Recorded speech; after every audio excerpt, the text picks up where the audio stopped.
But yeah, so you're telling me like you even lost your phone? Yep, lost my phone, my Crocs, my cap.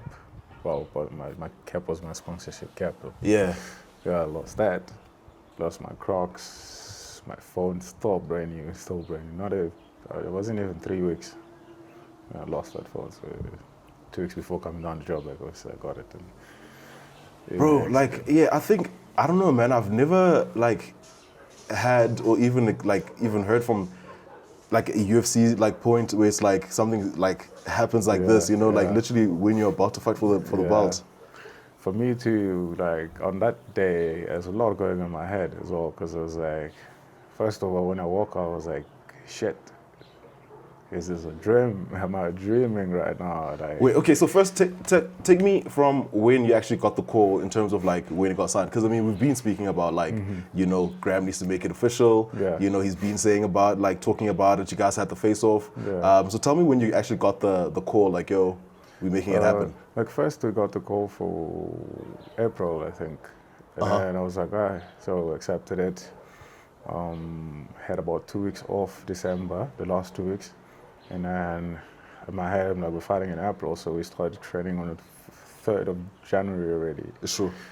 And then we got the call again that now we're gonna have to do it in May.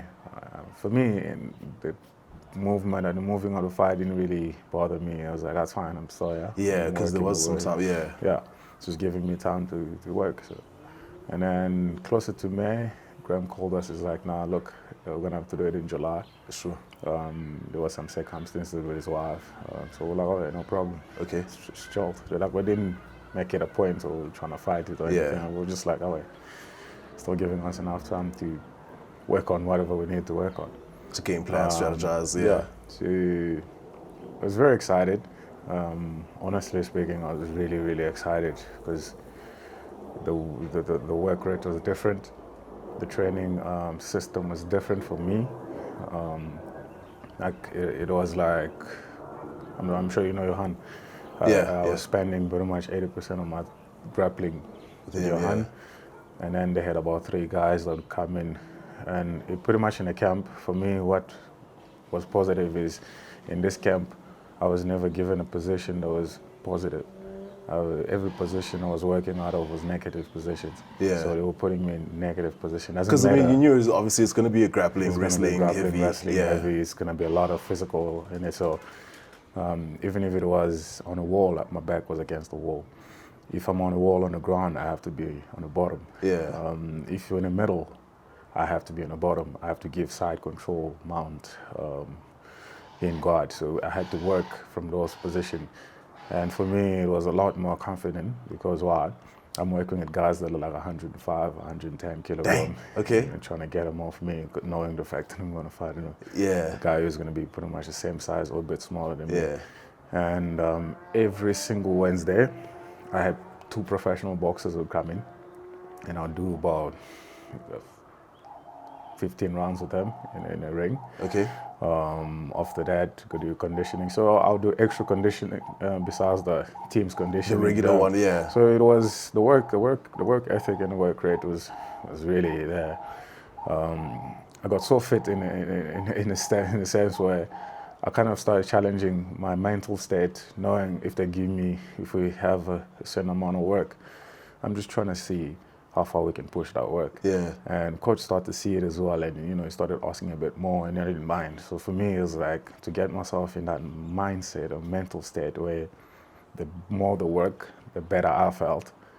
It's a bit dangerous for my opponent. So we felt good. I honestly even told coach, I felt invincible. I felt unstoppable. Yeah. Coach Chris, ne? Yeah. Like I honestly felt like there was no one that could stop me. I honestly knew it in my head. It's your time. Into that fight, I'm gonna walk out of that fight with my hand raised high because of the amount of work we put in, and it's not just physical work. It was more of studying as well. So we've covered everything that we had to cover for that fight. So it's unfortunate that Yeah. So boom, you get to now. You obviously like come through this side. And I know that you obviously train with House of Tinkerbell when you're this side. So yeah, preparations are going there with JP. and then like now it's like about to be fight week. Yeah. But yeah, walk me through like. Yeah, so that it was week, like man. it was a like Countdown to shooting. first week I came down. Yeah, I was splitting between House of Tinkerbell and Crionch, so I was spending time with Ali as well because he's wrestling. He's got a bit of Johan's game, so I kind of needed to continue a bit of that as well. So it was really nice spending time with the guys in our House of Tinkerbell and spending some time with the Crionch guys as well. Yeah. And honestly speaking, I didn't even feel the attitude. I was doing at least 15 rounds of wrestling, grappling, positional, sparring and stuff with those guys, and my recovery was good. I was covering less than a minute. In about 45 to 50 seconds, I'm already recovered. Heart rate was really, like, we felt so good. Like, it's so emotional to think of how much work we put in that fight and how good we were. And like, the week has gone by, and my fiance asked me, if she can come down early to just help with whatever I need in terms of my food, just whatever for preparation. I was like, oh wait, no, it's fine, you can come through. So she came down, she was staying at a friend's place. She would come by to help during the day. And she landed on a Monday, and Tuesday on a Wednesday, she came to see me as well.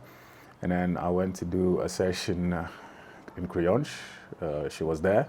She actually took a bit of videos on the sessions as well. And then after the session, went back to the hotel.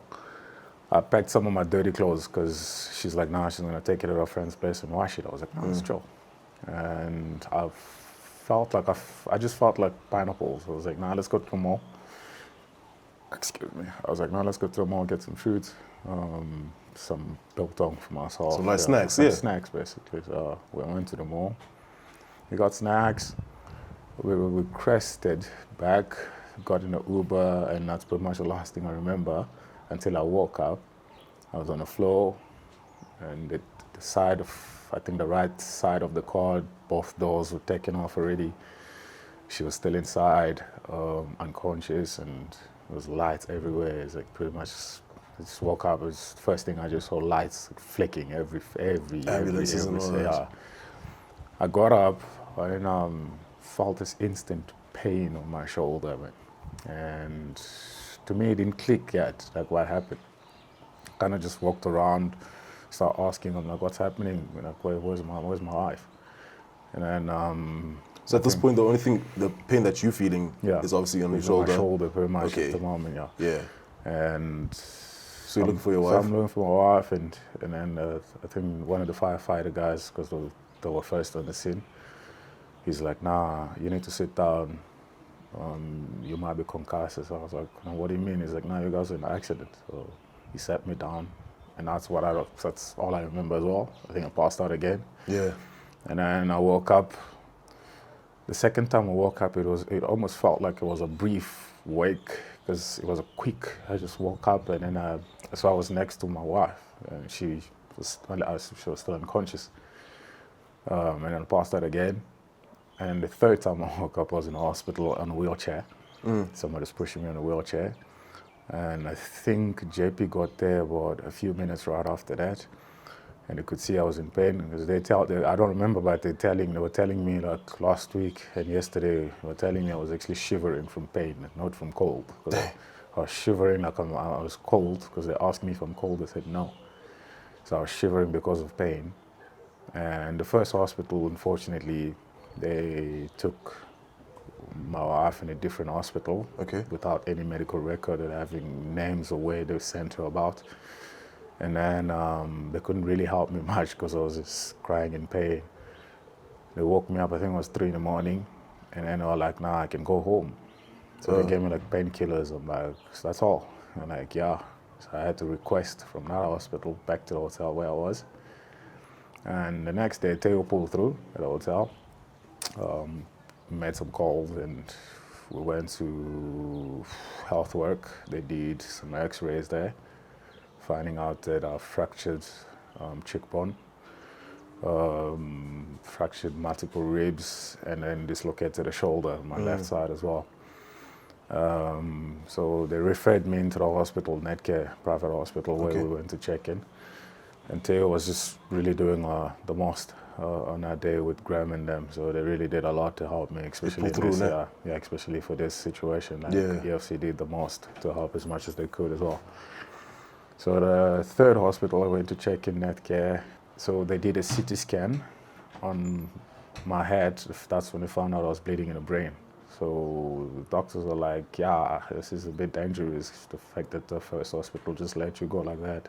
And just gave you painkillers. Yeah, the bleeding in the brain might have ended my career.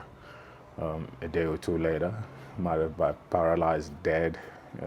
So the doctors like, we wouldn't be having this conversation if you came here on a Thursday or Friday. Yeah. They kept me on the ICU for 3 days. After 3 days, then I saw a bit of improvement. And then they told me, after 6 weeks, I need to get checked again in B. So gave me tons of medicine to checked out of the hospital. It didn't really click in much, or it didn't really settle in my head because my fiance was still in the hospital, still in the ICU, so I had to go see her with pretty much the situation or the current situation that I was in. And so I had to go and see her for pretty much 2 weeks before she was discharged. After she was discharged and got home, that's when kind of everything started sinking in. It's like, you get thoughts in your head, you're like, geez, man, could have fought for a world title, man. Could have been a world champion by now. And fortunately, and you can't blame God for it. Brought me closer to God, this situation actually, but like thoughts that creeps in my head, you're like, you were headlining a card, you're about to fight for a world title. Could have changed my life. But yeah, it is what it is there. Yeah. Damn, bro. But yeah, so now you get to, obviously, like now, you've been going through like recovery and so what's the timeline, I guess, in terms of like with the shoulder and like? Yeah, so doctors spoke to me. When I get to P, first thing I need to do is get rescanned again for my brain. But at the moment, they were not really much worried about the shoulders much, because they said that 6-8 months it should be good. It's the head, that they spoke about a year and a half. But we know my head is in the right space. I'm not really broken inside my head as much. I know like less than a year or less, we should be fine. Yeah. So for me, I like putting a bit of pressure on myself. So I've given myself a timeline of until next year already. I'm like, look, next year by next year we should be able to take contact again, and hopefully by towards the end of next year I can ask Graham to redo this fight again, because for me I feel as though I owe myself this. Yeah. It's one step that I feel I came short. That I need to complete. Yeah, bro. I just feel like it's not a thing of it being delayed, man. I mean, denied. It's just delayed. Yeah. Obviously it didn't happen at the time that you thought you were gonna fight at. When you look back at like things that happened, do you feel like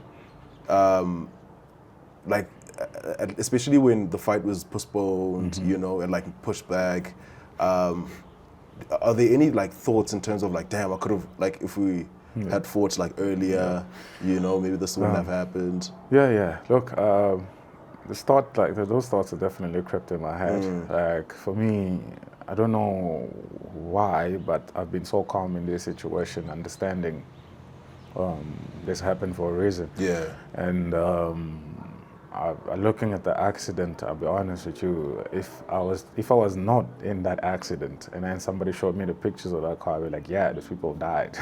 Bro. Yeah, I understand. Because you posted the video on thingy. Yeah.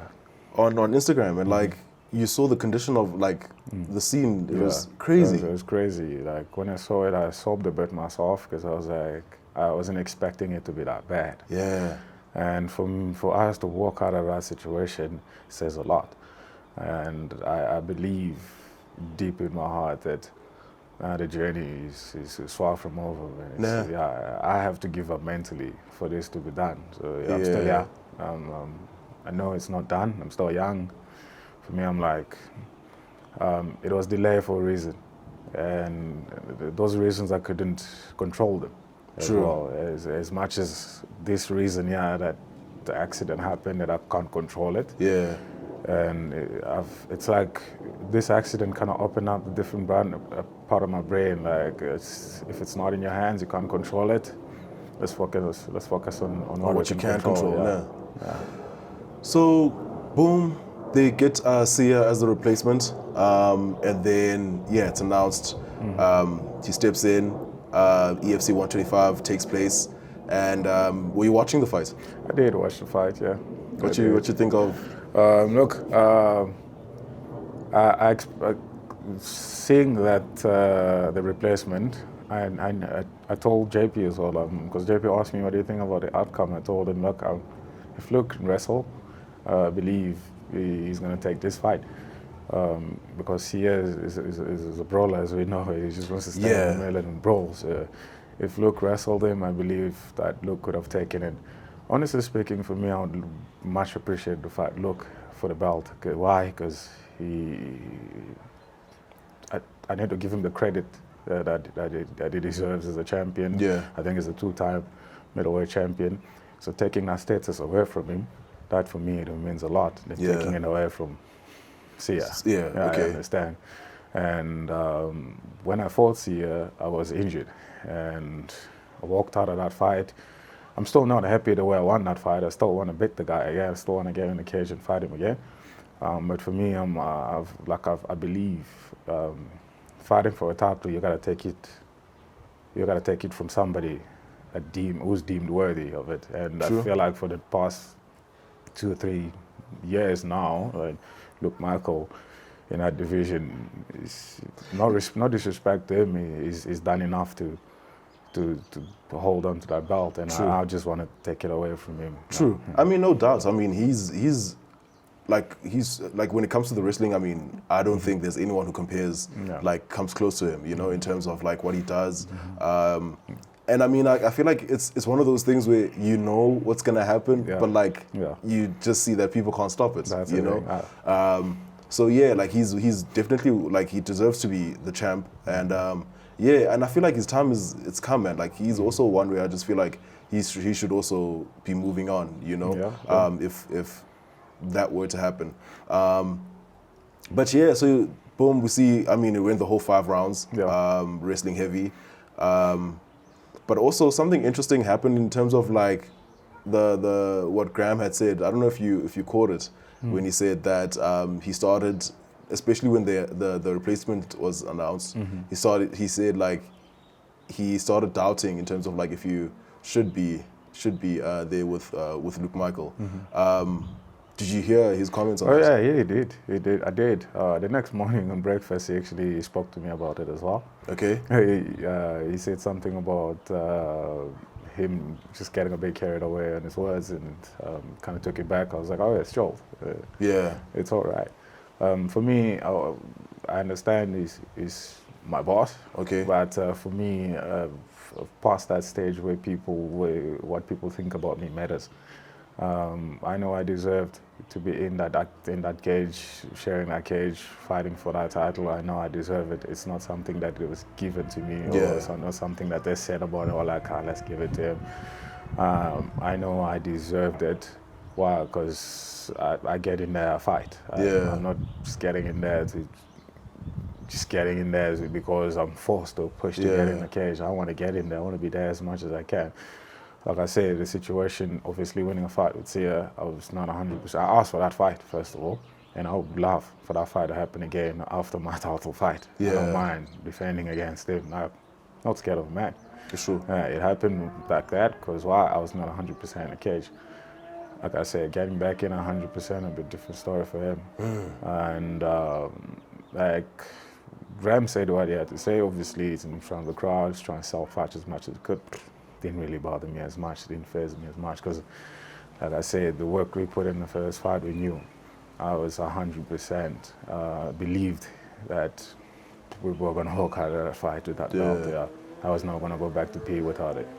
Which is crazy for me in terms of like why you'd say that about like first of all, like this is your fighter, you know, and also I also felt like you had done enough, like leading up to that stage. But also someone who was also speaking was Panga Man. Yeah. He also had some comments. So I don't know if like maybe they wanted to do that before it gets to a title fight, but like I also felt like it was like the work was done. Yeah. You know, like he had done enough, and also there was no other person. Hence, he even went to fight Zakir. You know, so I just felt like it was kind of weird coming from Graham. But yeah, so I mean, you did state that your mentality is that you still want to get back. That's where you're at now. Yeah. I still feel good.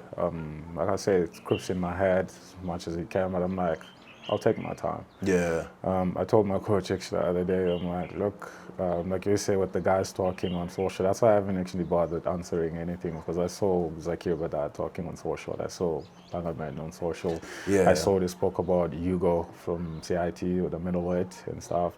I'm just like, oh wait, this is very fun for us, because when I come back, I want to brawl, I want to fight. And this is like what I'm going through right now. It's beyond the limit of what I plan on going through. So if I can go through this, I mean, I don't believe, and I don't see anybody who can stand across the cage and deliver worse than what I'm going through at the moment. So I'm like, Graham can do whatever he wants, can let the guys have fun, can let the middleweight rotate as much as he wants right now, but those guys must just know I'm not done, I'm still coming. Damn. Yeah. As long as still breathing, still out here. Yeah. Dang. Tell me what did you check out the fights at PFL?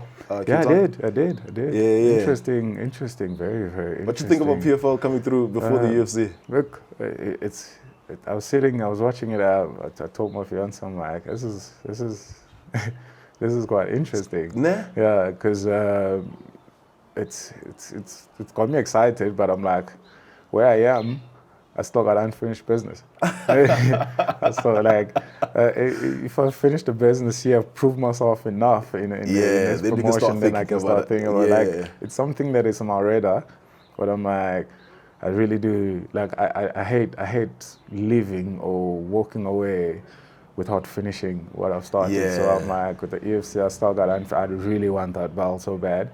Defend it once or twice, then I can be like, goodbye, guys.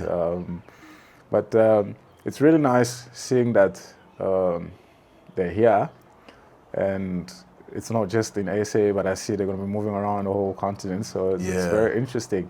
I'm just keeping my eye to see on that middleweight Grand Prix, because I watched the last fight as well. I'm like, interesting, 2 fighters. Yeah, I mean, I just felt really different about getting in a cage, and especially looking on the horizon after I don't know what, after this accident. It's like my brain is just thinking. It's fired up now. Yeah, it's like really fired up, and I'm like, what's next? Like, if PFL is here, get this out the way and focus on what's next. Yeah, I think it's a good thing. Obviously, like the more promotions that we have, the more for our fighters to like get through to, and especially obviously like with the PFL, with the brand that it is. It's quite dope that seeing Yonkos Indebelez, fighting for PFL. But yeah, man, I mean, this was just like a catch up in terms of like how to see how you're doing and to check up on you, bro.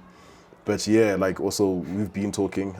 So yeah, this is not just like me as like the MMA person, but like also as a friend, you know.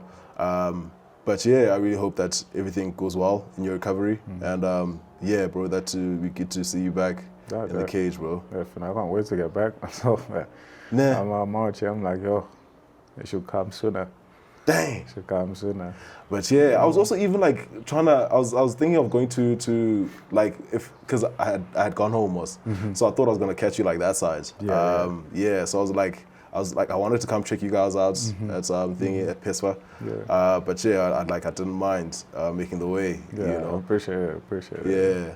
But yeah, bro, this is good. You know, thank you so much for your time, bro. It's chill, brother. Yeah. Fighters shouldn't be sitting there going, I'm waiting. Just don't wait. Don't wait. Be hungry. Be Shadrack.